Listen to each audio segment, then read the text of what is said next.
Amandla. Amandla. Viva EFF, viva. Hayikhule EFF, hayikhule. Hayikhule EFF, hayikhule. Amandla.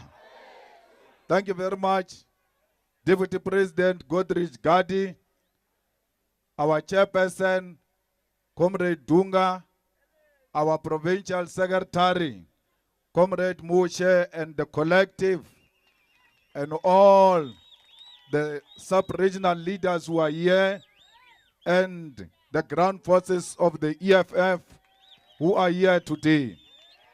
Comrades, let me greet our pastor and greet our brother as well, who spoke just before me, and greet all the elders who are here.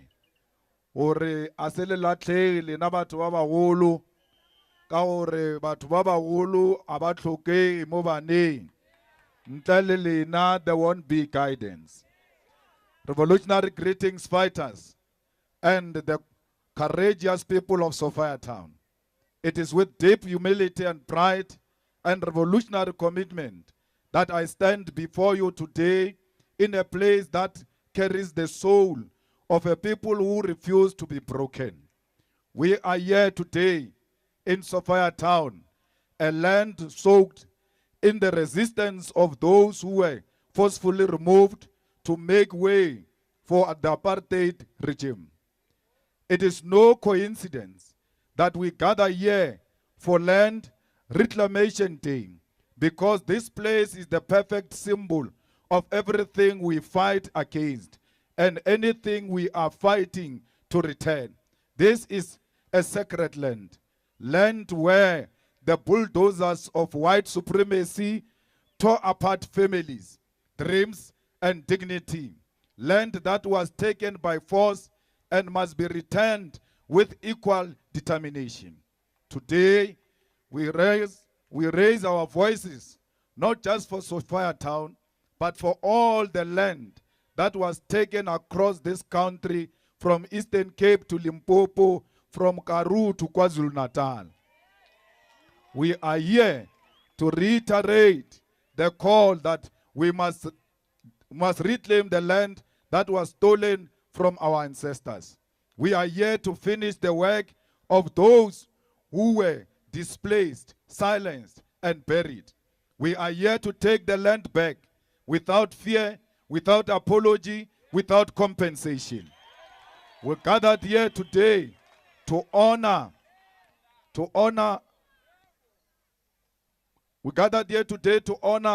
the sacred and the solemn duty, the duty of remembrance and resistance. This day, Land Reclamation Day, is not just a date in our calendar. It is a mirror that forces us to confront the long, bitter shadows of conquest that still hangs over our people.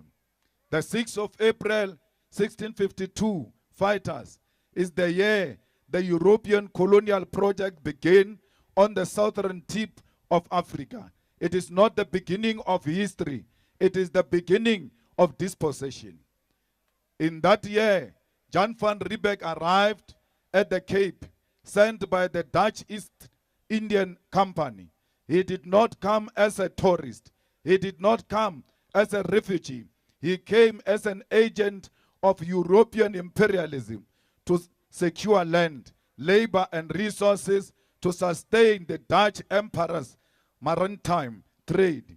He came to build refreshment stations for ships traveling between Europe and Asia. But what started as a trading post quickly turned into a colony. Within years, the Dutch settlers were no longer just merchants. They were landowners, and not by negotiations or invitations, but through encroachment. They pushed the Khoi and the San people off their ancestral grazing land. They erected fences. They brought disease. They killed, they raped, they enslaved, and dispossessed us of land. The Khoi and the San, AmaXhosa, AmaZulu, Basotho, and all indigenous nations suffered under this onslaught. Land was taken with violence, and where it was not seized by the gun, it was taken by fraudulent treaties, false promises, and forced removals. Then came the Britain in 1795, and again 1806. They did not come to liberate us. They came to colonize us further, to expand their empire and exploit the land's minerals and agricultural wealth. Under the British rule, we saw the brutal invasion of native reserves, pass laws, and the systematic engineering of racial capitalism. It is important to understand that the ideology that justified this violence.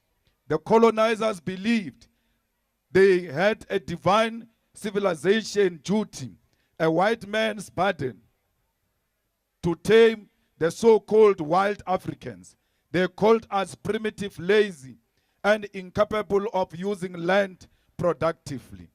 But they forget that when they arrived here, they found us working the land. They did not teach us how to work the land. We've always, without fear, worked this land. And we've always had our own culture, and we've always had our own songs. We were human beings before the arrival of the colonizers. No colonizer must ever claim that they brought civilization to us. We are going to refuse that.